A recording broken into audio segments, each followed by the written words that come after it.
नमस्कार, कंज्यूमर अड्डा में आपका स्वागत है। आपके साथ मैं हूं मनोज श्रीवास्तव। सांस की बीमारी, नींद पर भारी और कोई भी चीज़ अगर नींद पर भारी हो तो वो आपकी सेहत पर, आपकी ओवरऑल वेल बीइंग पर असर डालती है। सिर्फ शारीरिक ही नहीं, आपकी मानसिक सेहत पर भी असर डालती है। तो वो क्या चीज़ है? उसको कहते हैं स्लीप एपनिया। और बहुत ज़्यादा पॉपुलर ये टर्म नहीं है, लेकिन अब धीरे धीरे इसका दायरा बढ़ रहा है। तो क्या है ये चीज़, पहले समझते हैं, फिर डॉक्टर से बात करेंगे। ये एक ऐसी बीमारी, ऐसी प्रॉब्लम है कि नींद में आपकी सांसें कई सेकंड्स के लिए रुक जाती है और रात में कई बार बार ऐसा होता है। तो जब आपकी सांस रुक जाती है तो इसका कारण ये होता है कि सांस की जो नली है गले से होकर जाती है, तो गला अगर बंद हो जाए किसी वजह से, अगर उसमें इतना स्पेस ना रहे कि आराम से सांस जा पाए, जैसे किसी को मोटापा हो या किसी और वजह से, हम डॉक्टर से समझेंगे, तो सांस जाने में दिक्कत होती है। तो सांस आपकी रुक गई। अब सांस रुक गई तो उस समय के लिए खून में ऑक्सीजन की कमी हो गई और सांस रुकने से जो प्रॉब्लम्स हो सकती हैं वो होंगी। और ये कई सेकंड तक होता है। 10 सेकंड का एक पैमाना माना जाता है कि कम से कम 10 सेकंड तो होता ही है। और फिर क्या होता है कि आपके दिमाग को ये पता चलता है कि आपकी सांसें नहीं चल रही, तो आपका दिमाग एक्टिव होता है और सांसों को दोबारा शुरू करता है। तो इसके लिए आपको नींद से बाहर भी आना पड़ता है, यानी आप जगते हैं और फिर दोबारा सोते हैं। कई बार लोगों को ये पता भी नहीं लगता कि ये पूरा प्रोसेस जो है वो चल रहा है उनके भीतर। सांसें रुक रही हैं और दिमाग के दबाव में, ब्रेन के दबाव में दोबारा शुरू हो रही है। रात में बार बार ऐसा होता है और रिकॉर्ड्स कहते हैं कि 100 बार तक ऐसा होता है। आप सोचिए, एक रात में 100 बार अगर किसी की सांस रुके तो उसकी सेहत पर क्या असर पड़ेगा। हर उम्र के लोग को ये बीमारी हो सकती है। कुछ लोग ज़्यादा वल्नरेबल होते हैं, कुछ लोग कम होते हैं। इसी पर आज हम बात करने वाले हैं और हमारे साथ जो मेहमान हैं उनसे आपको पहले परिचय कराएं। इंद्रप्रस्थ अपोलो अस्पताल के senior consultant respiratory and sleep medicine doctor Vini Kantroo हमारे साथ हैं। सीके बिरला अस्पताल में सीनियर कंसल्टेंट पल्मोनोलॉजी और sleep medicine doctor Ashok K Rajput हमारे साथ हैं। और कोहली आयुर्वेद के डायरेक्टर डॉक्टर KR कोहली भी हमारे साथ हैं। तो आयुर्वेद के एंगल से भी हम इसको समझने की कोशिश करेंगे, लेकिन ये हमारे समाज में थोड़ी नई सी बीमारी है। डॉक्टर कांत्रू, पहले तो ज़्यादातर लोगों ने नाम भी नहीं सुना था। अब कुछ जो सोसाइटीज़ हैं वहाँ सुनने में आता है। सीपैप मशीन भी अब थोड़ा ज़्यादा पॉपुलर हो रही, थोड़ी सस्ती हो गई है। तो ये जो प्रॉब्लम है, इसको आप अपने तरीके से कैसे डिफाइन करते हैं? जी मनोज जी, शुक्रिया मुझे यहाँ बुलाने के लिए और एक बहुत ही इम्पोर्टेंट विषय पे बात करने के लिए, क्योंकि ये एक ऐसी बीमारी है जो हमारे समाज में पहले से है, लेकिन इसको पिकअप करना बहुत मुश्किल हो जाता है और कई बार पिक होने के बाद भी इसको पेशेंट्स जो है कई साल तक इग्नोर करते रहते हैं। जैसे आपने बहुत ही खूबसूरत शब्दों में बताया कि जो सांस की हमारी नली है, रात के समय किसी भी कारणवश अगर वो छोटी हो जाती है, उसका कैलिबर या डायमीटर जिसे हम कहते हैं वो छोटा हो जाता है। अब ये डायमीटर छोटे होने के कई कारण होते हैं। सबसे मुख्य कारण जो होता है वो मेटाबॉलिक सिंड्रोम हम जिसे कहते हैं, यानी कि ओबेसिटी, मोटापे की वजह से जो हमारे आसपास जो गला है हमारा, उसमें जब फैट की मात्रा बहुत ज्यादा हो जाती है तो मसल डिसफंक्शन बढ़ जाता है। उसी मसल डिसफंक्शन के कारण ये फ्लैबी जो मसल्स हो जाती हैं रात के समय, हम वैसे भी हमारी टोन जो बॉडी की है काफी कम हो जाती है, तनी हुई मसल्स नहीं रहती हैं। और ये जो एक टेंटिंग एक्शन होती है हमारी सांस की नली पे दिन के टाइम पे बैठे हुए, वो रात को नहीं होती। और जैसे ही ये स्पेस आपकी कम हो जाती है, पिचक जाती है, तो हवा ऊपर ना जाने के कारण, ऑक्सीजन ब्रेन में ना जाने के कारण वहां के सेंसर्स जो हैं वो सक्रिय हो जाते हैं और आपकी बॉडी को डीप स्लीप में जाने में प्रिवेंट करते हैं। यानी कि आपकी बॉडी, जिसको कि डीप स्लीप की बहुत ज्यादा आवश्यकता है, वो उसे नहीं मिल पाती और इसके कारण फ्रेगमेंटेशन ऑफ स्लीप होता है। यानी कि बार बार आपकी नींद जो है वो टूटती है, डीप स्लीप नहीं मिलती। इसी कारणवश जो है आप दिन के समय में फ्रेश नहीं फील होते हैं। तो ये एक ओबेसिटी जैसे हमने जाना एक मुख्य कारण है। इसके और भी कई कारण हैं, जिसमें इंसुलिन रेजिस्टेंस का होना बहुत ही एक मुख्य कारण माना गया है आजकल के समय में, क्योंकि हम diabetic capital of the world कहलाते हैं। हमारी पॉपुलेशन वर्ल्ड में सबसे ज्यादा है, डायबिटीज के मरीज हमारे देश में सबसे ज्यादा पाए जाते हैं और डायबिटीज के मरीजों में इंसुलिन रेजिस्टेंस बहुत ज्यादा होता है, जिसका मतलब ये है कि आपकी जो कोशिकाएं हैं, जो सेल्स हैं, वो इंसुलिन से सेंसिटिव नहीं रह पाती। तो इसी से मसल डिस्फंक्शन होता है और ये बीमारी सामने आती है। दूसरे भी जी। कई कारण होते हैं जो बच्चों में जी बहुत ठीक है, फिर हम इंपॉर्टेंट कारणों होते पर हैं। आते हैं। एक बार डॉक्टर राजपूत से ये समझते हैं कि जो नुकसान हो रहा है इसकी वजह से, जिनको भी ये बीमारी है, वो उस नुकसान का रेंज क्या है, या मिनिमम जो नुकसान हम सोच सकते हैं और मैक्सिमम जो सोच सकते हैं? क्योंकि अभी हाल में म्यूजिक डायरेक्टर बाप्पी लाहिरी की जो मौत हुई थी, तो उसमें वजह बताया गया था स्लीप एपनिया को। तो क्या रेंज है नुकसान का? Thank you Manoj ji. जैसा आपने पूछा कि कम से कम नुकसान और ज्यादा से ज्यादा नुकसान। कम से कम क्या है कि क्वालिटी ऑफ लाइफ खराब हो जाती है। दिन के अंदर जब सो के उठता है आदमी, उसको बार बार नींद आती है, टायर्ड रहता है, फटीग रहता है, लिथार्जिक रहता है, उसकी कंसंट्रेशन अच्छी नहीं होती, उसकी मेमोरी इंपेयर्ड होनी शुरू हो जाती है। और it is one of the commonest cause of road side accident. जब गाड़ी चलाता है तो उसको नींद आती है। इससे क्या है कि डिप्रेशन हो जाती है आदमी को, एक्सरसाइज नहीं कर पाता, वजन और बढ़ना शुरू हो जाता है। इससे क्या है कि रात को, जैसे आपने बताया कि ऑक्सीजन की कमी होती है, this lack of oxygen during sleep, इससे एंडोथेलियल डिसफंक्शन होता है। एंडोथेलियम ब्लड वेसल्स की इनर लाइनिंग है और ब्लड वेसल सब जगह होती हैं। उस डिसफंक्शन से ब्लड की क्लॉट होने की टेंडेंसी होती है। तो ये ऐसे पेशेंट को हार्ट अटैक, स्ट्रोक और ऐसी भयंकर से भयंकर कॉम्प्लिकेशन हो जाती है। और जैसा कि डॉक्टर विन्नी ने भी बताया कि इसका डायरेक्ट लिंक है with high blood pressure. 50% of the blood pressure, specially the young लोग जिनको ब्लड प्रेशर है, उनको स्लीप एपनिया है। और उसका रिवर्स भी, 50% ऑफ स्लीप एपनिया वाले पेशेंट को ब्लड प्रेशर ज्यादा होगा। इसका डायरेक्ट लिंक ब्लड प्रेशर से है, डायबिटीज से है, हार्ट अटैक से है, स्ट्रोक से है।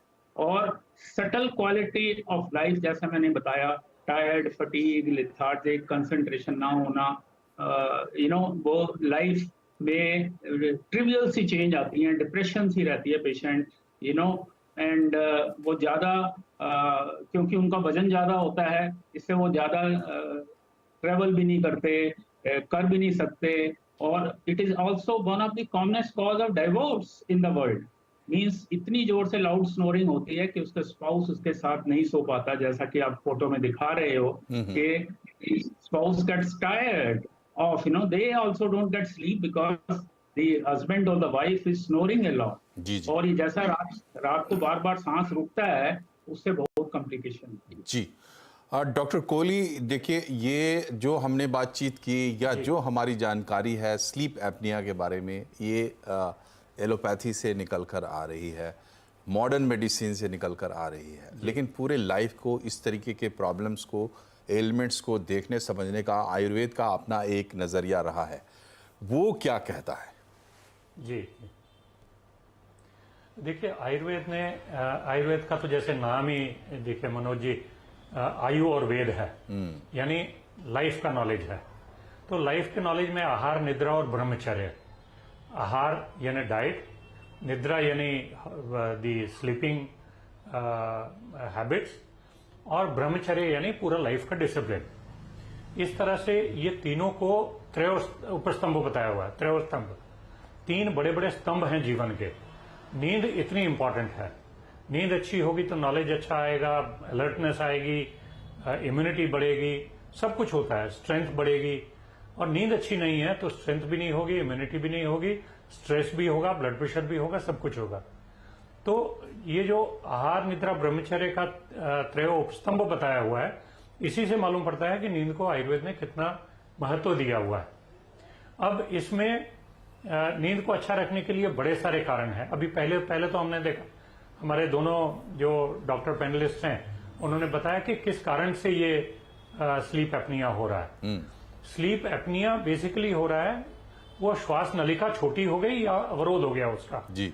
गले के नीचे जो सॉफ्ट मसल्स हैं, या तो उनका अवरोध हो गया या उनका डायमीटर छोटा हो गया, ऑक्सीजन नहीं मिल रही है, मैं पूरी तरह से एग्री करता हूं। जो भी पैथोजेनेसिस हो रहा है वो एक लाइफस्टाइल, खाली डायबिटीज की बात नहीं है, ये पूरा लाइफस्टाइल ही चेंज करने की बात है। रात में आप बिल्कुल लाइट खाना खाकर सोना चाहिए, आयुर्वेद में बताया हुआ है। आप सूर्यास्त के टाइम में, सूर्यास्त के पहले खाना खा लीजिए। ये जो पुराने फॉर्मूले हैं ये बड़े इंपॉर्टेंट हैं। आप देर से खाना खाइएगा, जंक खाइएगा तो आपको स्नोरिंग होगी। आप वजन बढ़ाइएगा, वजन बहुत ज्यादा होगा तो भी स्नोरिंग होगी जी। आप स्ट्रेस में रहेंगे, डिप्रेशन में रहेंगे तो भी स्नोरिंग होगी। तो अगर आपका लाइफस्टाइल अच्छा है तो स्नोरिंग नहीं होगी। स्नोरिंग यानी मैं स्लीप एपनिया से बात कर रहा हूँ। जी, जी। स्लीप एपनिया नहीं होगा और अपने ऑक्सीजन की जो डेफिशिएंसी जी, जी। अपने तो अलग आयुर्वेद organs का में हो एक रही है। बड़ा होलिस्टिक अप्रोच है लाइफ के प्रति। और जब अगर कभी आप आयुर्वेदिक पद्धति से कोई चिकित्सा चाहेंगे तो इस तरीके से डिटेल में आपके प्रॉब्लम को समझा जाएगा, डिसाइफर किया जाएगा और फिर उसके सॉल्यूशन भी बताए जाएंगे। डॉक्टर कांतरू, एक बात बताइए, जो अभी डॉक्टर कोहली ने कहा, क्या हर एक स्नोरिंग को हम स्लीप एपनिया से जोड़ के देखें? और दूसरी बात कि कौन से लोग हैं जिनको सोचना चाहिए इस बीमारी के बारे में और विचार करना चाहिए कि या जिनके ऊपर ज़्यादा डाउट्स हम कर सकते हैं? जी, बिल्कुल। तो अगर हम कहें कि हर कोई स्नोरिंग स्लीप एपनिया में लैंड अप करता है, ऐसा नहीं होता। स्टैंड अलोन स्नोरिंग अगर हो रही है, स्पेशली हम कहते हैं यदि आपके पार्टनर की नींद डिस्टर्ब नहीं हो रही, ऐसी स्नोरिंग को बिनाइन भी माना जा सकता है। और यदि आपके सिम्पटम्स नहीं आ रहे हैं स्नोरिंग के कारण, आपकी डीप स्लीप बराबर हो रही है, आपकी दिनचर्या में कोई फर्क नहीं पड़ रहा है, कोई टायर्डनेस नहीं हो रही है, दिन के समय आपको नींद नहीं आती है, आपको कोई कोमॉर्बिडिटीज नहीं है, तो इसे स्टैंड अलोन स्नोरिंग कहा जाता है। वहीं दूसरी तरफ, जैसे आपने पूछा कि किस तरह के मरीज को हम सस्पेक्ट करते हैं कि स्लीप एपनिया की प्रॉब्लम हो सकती है, हम इसे कई बार स्लीप एपनिया फेसेस भी कहते हैं, जो कि पेशेंट जैसे ही हमारे कैबिन में एंटर करते हैं तो उनके चेहरे पे एक स्लोनेस होती है, एक ऐसा एक्सप्रेशन होता है जो कि डिप्रेशन के लोगों में भी पाया जाता है। और दिखने में ही हमें समझ आ जाता है कि इनकी एब्डोमिनल गर्थ जो है वो ज्यादा है, यानी कि पेट का फैट जो है वो ज्यादा होता है। दूसरी तरफ जिन लोगों की गर्दन जो है वो लंबी नहीं होती, जैसे लंबी सुराईदार गर्दन जो है काफी जगह पे वर्णन किया जाता है, तो अगर इनकी गर्दन की लेंथ कम होती है, वहां पे भी आपकी ट्रेकिया जो है, जो सांस लेने की नली है, उसका भी कहीं ना कहीं डायमीटर अफेक्ट होता है। और कुछ ऐसे सिंड्रोम्स हैं हमारे मेडिकल साइंस में, एक्रोमेगाली के नाम से, प्राडर-विली के नाम से, चाइल्डहुड ओबेसिटी के नाम से, जो कि हम देखते ही पहचान जाते हैं। स्पेशली डाउन सिंड्रोम के जो बच्चे होते हैं उनमें भी ये कॉमनली पाया जाता है, क्योंकि उनकी ये जो बोन होती है, जॉ बोन, ये पीछे को दबी होती है, जिसको माइक्रोएग्नेथिया कहा जाता है। तो ये कुछ सिंड्रोम्स हैं जिनमें हम सस्पेक्ट करते हैं देखते ही पेशेंट को। अब आती है बारी इंटरव्यू की। तो जब हमें मरीज बताता है कि उनकी दिनचर्या में प्रॉब्लम आ रही है, वो दिन के समय सो जाते हैं, स्पेशली खाना खाने के बाद या ड्राइविंग के समय, मीटिंग, एक इंपॉर्टेंट मीटिंग चल रही है, उन्हें काफी एक अनकंट्रोल्ड नींद का एहसास होता है, और उनका जो ब्लड प्रेशर है वो 3 मेडिसिन चलने के बावजूद भी कंट्रोल नहीं हो रहा है, शुगर कंट्रोल में दिक्कत आ रही है, उनको एरिथमियाज हो रहे हैं जो कि समझ में नहीं आ रहा है किस वजह से हो रहे हैं।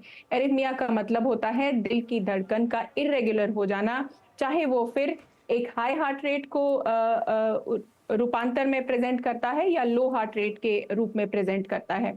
तो ये कुछ सस्पिशंस है जहां पे हमारे जो सुई है काफी ओएसए की तरफ जाती है। जी। तो डॉक्टर राजपूत, ये बताइए कि कुछ लोग तो ऐसा हो सकता है कि रात में उनकी नींद खुल जाती हो और उठ जाते हो, भले कुछ सेकंड के लिए उनको एहसास होता हो, लेकिन ज़रूरी नहीं कि लोगों को पता चले कि उनकी नींद रात को डिस्टर्ब हो रही है, उनकी सांसें रुक रही हैं। तो जिन लोगों को जो खुद को मॉनिटर कर सकते हैं, मतलब जिन लोगों की नींद टूट रही है रात को, ज़रूरी नहीं है कि बार बार नींद टूटने की वजह स्लीप एपनिया ही हो, कुछ और भी कारण हो सकते हैं। कंफ्यूज ना हो लोग। तो कैसे समझें कि ये प्रॉब्लम स्लीप एपनिया से जुड़ी हुई है, रात में बार बार उठने वाली?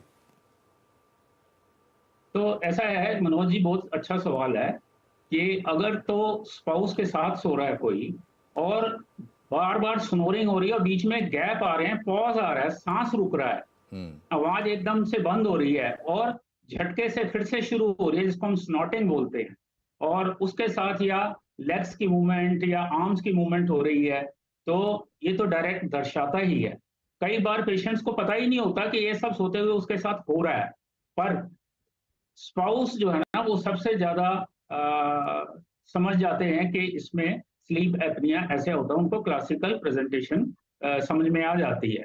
पर ऐसे ही पेशेंट जब सुबह सो के उठते हैं, अगर वो टायर्ड हैं, फटीग्ड हैं, लेथार्जिक हैं, उनका और सोने का दिल कर रहा है, या वो सोच रहे हैं कि नींद पूरी नहीं हुई फॉर समहाउ, 7-8 घंटे सो लिए पर नींद पूरी नहीं हुई, और वो ब्रेकफास्ट करते हैं उसके बाद फिर सो जाते हैं, या लंच करते हैं फिर सो जाते हैं, और उनकी याददाश्त कम होनी शुरू हो जाती है, कंसंट्रेशन नहीं होती, टेलीफोन नंबर भूल जाते हैं, और दूसरे काम करने की चीजें जो है जो हमेशा याद रहती थी वो भूलना शुरू हो जाते हैं, तो पर्सनैलिटी चेंजेस आ जाती हैं। तो ऐसे पेशेंट जिनकी गर्दन मोटी है, जिनका कॉलर साइज 17-18 से ज्यादा है, जिनको ब्लड प्रेशर हो गया है, जिनका वजन BMI जो है वो हायर है, 27-28 या 30-35 है, तो ऐसे पेशेंट जो स्नोर करते हैं और विटनेस्ड एपनिया है, जो स्पाउस देखती है कि सांस रुका हुआ है और वो स्नॉटिंग और गैस्पिंग और चोकिंग के साथ कभी कभी रात को उठ जाते हैं, तो ऐसे पेशेंट्स को इसकी जांच करवानी चाहिए। जी, तो हम समझते हैं कि जो डिटेल्स डॉक्टर्स ने अभी तक आपको बताई है, इससे आप कम से कम ये समझ सकते हैं कि क्या ये प्रॉब्लम है, या जो कन्फ्यूजन्स हो सकती हैं इस बीमारी को लेकर वो भी आपको दूर हो जाएंगी। लेकिन इलाज क्या है, निदान क्या है इसका? एक तो निदान जो कॉमनली आपको सुनने को देखने को मिलेगा कि एक CPAP मशीन आती है जो आप लगा सकते हैं, लेकिन साथ ही साथ लाइफस्टाइल चेंजेस की भी बात होती है, क्योंकि लाइफस्टाइल डिजीज़ की बात जब होती है तो लाइफस्टाइल चेंजेस वहाँ अपने आप आ जाती है। इस पर हम बात करेंगे छोटे से ब्रेक के बाद, बने रहिए हमारे साथ। एक बार फिर से आपका स्वागत है कंज्यूमर अड्डा में। आज हम बात कर रहे हैं एक सांस की बीमारी की जो आपकी नींद पर भारी है और सेहत पर भारी है और बहुत भारी भी हो सकती है। तो अभी तक जो हमने इसको देखा समझा, जब इस तरीके का अगर कोई शक होता है तो डॉक्टर्स आपके स्लीप की मॉनिटरिंग करते हैं, नींद की मॉनिटरिंग करते हैं और उसकी डिटेल निकालते हैं कि भाई क्या क्या हो रहा है। पर निदान क्या है? निदान में CPAP की मशीन है। डॉक्टर कांतरू, ये मशीन किन के लिए है? क्या हर एक स्लीप एपनिया के पेशेंट को मशीन लगानी जरूरी है? देखिए, इसमें जब हम, जैसे आपने बताया, स्लीप स्टडी करते हैं तो उसमें एक स्केल निकालते हैं जिसका नाम होता है एपनिया हाइपोएपनिया इंडेक्स, यानी कि कितनी बार आपको आपकी सांस जो है वो कम होने के कारण आपकी ऑक्सीजन लेवल कम होती है और आपकी नींद टूटती है। तो यदि ये मॉडरेट या सीवियर लेवल का AHI इंडेक्स होता है, जिसका मतलब ये है कि 15 से ऊपर का आपका AHI इंडेक्स आ रहा है, जो कि वेरी कर सकता है, ऊपर की लेवल 100-120 तक भी जा सकती है, तो ऐसे पेशेंट्स में CPAP देखा गया है एक बेस्ट मोडालिटी होती है। और जितनी भी स्टडीज मेडिकल साइंस में हुई हैं, सबसे अच्छा तरीका पेशेंट के निदान का CPAP ही होता है, जिसका मतलब होता है कंटिन्यूअस पॉजिटिव एयरवे प्रेशर, यानी कि एक प्रेशर से एक मशीन आपके अंदर हवा फेंकती है जिससे कि आपकी सांस की नली पिचकती नहीं, खुली रहती है और इस चीज का निदान हो जाता है। जी। वहीं दूसरी तरफ यदि माइल्ड लेवल का स्लीप एपनिया है, यानी 15 से नीचे का आपका AHI इंडेक्स है, सिम्टम्स बहुत ज्यादा नहीं है, उसमें लाइफस्टाइल चेंजेस और दूसरे कुछ सर्जिकल टेक्निक। तो डॉक्टर राजपूत ये बताइए, जो लाइफस्टाइल चेंजेस वाला जो एरिया है उसमें क्या रिकमेंड करते हैं डॉक्टर्स उन लोगों को जिनको शुरुआत हो? तो जैसा कि हमने पहले डिस्कस किया कि obesity and overweight and thick neck is the commonest reason for obstructive sleep apnea. तो वेट रिडक्शन जो है वो सबसे इम्पोर्टेंट होता है, जिसमें कि जो साइज जो अपर एयरवे का है जो छोटा हो गया, अगर वहां से फैट कम हो जाए, बाकी बॉडी की फैट को भी अगर कम कर लिया जाए तो उससे स्नोरिंग कम हो सकती है और स्लीप एपनिया भी इम्प्रूव हो सकता है। तो उसके लिए वेट रिडक्शन जो है वो बहुत जरूरी है, डिपेंडिंग कि वेट कितना ज्यादा है जी। उस वेट को कम करने के लिए डाइट, न्यूट्रिशन, एक्सरसाइज और जिसको वजन 150-200 किलो पे है तो some लोग बेडियाट्रिक सर्जरी भी करवाते हैं। और बेसिकली लाइफस्टाइल में अल्कोहल नहीं लेना, स्मोकिंग नहीं करनी। जी जी। तो ये सारे रिकमेंडेशंस जो हैं वो लाइफस्टाइल चेंजेस के लगभग हर बीमारी में आते हैं। वजन एक बड़ा कारण माना जाता है, फूड हैबिट्स, लाइफस्टाइल जिसको बोलते हैं। डॉक्टर कोहली, आपकी क्या सलाह होगी अगर आपने सुना परिस्थिति क्या है और उसमें डॉक्टर्स कह रहे हैं लाइफस्टाइल चेंजेस के किस तरीके, उसकी ज़रूरत क्या है, वजन घटाना वगैरह, तो आपकी रिकमेंडेशन क्या होगी? देखिए, लाइफस्टाइल चेंजेस तो बहुत ज़रूरी हैं। ये तो किसी भी कोई भी शास्त्र में देखेंगे, आयुर्वेद में, होम्योपैथी में, एलोपैथी में, कहीं भी लाइफस्टाइल चेंजेस से कोई डिनायल नहीं है, वो तो करना ही है।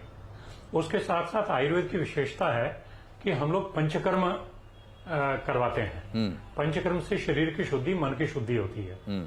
तो उसमें श्वसन नलिकाओं का अवरोध है, जो ब्लॉकेज की बात हो रही है वो ठीक हो रहा है। उसमें स्पेशली हम लोग नस्य एक ट्रीटमेंट है, हमारे कोहली आयुर्वेदा पंचकर्मा सेंटर में ही हम लोगों ने कितने पेशेंट्स को ठीक किया है, जिसमें हम लोग नस्य देते हैं, बस्ती देते हैं और शिरोधारा देते हैं ताकि अच्छी नींद आ सके, डीप स्लीप भी आ सके और एपनिया भी कम हो, तो नस्य से वो अवरोध दूर होता है। एनिमा से हम लोग पूरा ये जो घटनाक्रम हो रहा है श्वसन नलिका का अवरोध का, वो वायु का अवरोध हो रहा है बेसिकली, उसको क्लियर करने के लिए बस्ती का देना। बस्ती यानी हम लोग एनिमा ट्रीटमेंट्स, आयुर्वेद में एक विशेषता है जो डिटॉक्स करने के लिए यूज की जाती है, वो एनिमा ट्रीटमेंट्स दे के उस वायु को नियंत्रित किया जाता है और इस स्लीप एपनिया को ठीक किया जाता है। जी। हमारे यहाँ डेली काफी सारे पेशेंट्स आते हैं, हम लोग ठीक करते हैं और हर आयुर्वेद का चिकित्सक इसको इसी प्रकार से ठीक करता है। जी। तो ये एक चूंकि समय समाप्त हो रहा है इसलिए डॉक्टर कोहली आपको रोक रहा हूं, लेकिन जो डॉक्टर कोहली बता रहे हैं वो एक विस्तृत चीज़ है। आप अगर आपको स्लीप एपनिया का प्रॉब्लम होता है, सीपैप की ज़रूरत नहीं पड़ती है या आप सीपैप आपको प्रेस्क्राइब किया जाता है, तो भी अगर आपको चेंजेस या आप अपने तरीके से उसको और बेहतर करना चाहते हैं तो आप आयुर्वेद के पास जा सकते हैं। समय लगेगा, समझेंगे आपको, आपकी प्रॉब्लम को, तो उसके हिसाब से ये लोग भी दे सकते हैं। बहरहाल आप तीनों का बहुत बहुत शुक्रिया हमसे जुड़ने के लिए। कार्यक्रम में फिलहाल इतना ही। नमस्कार।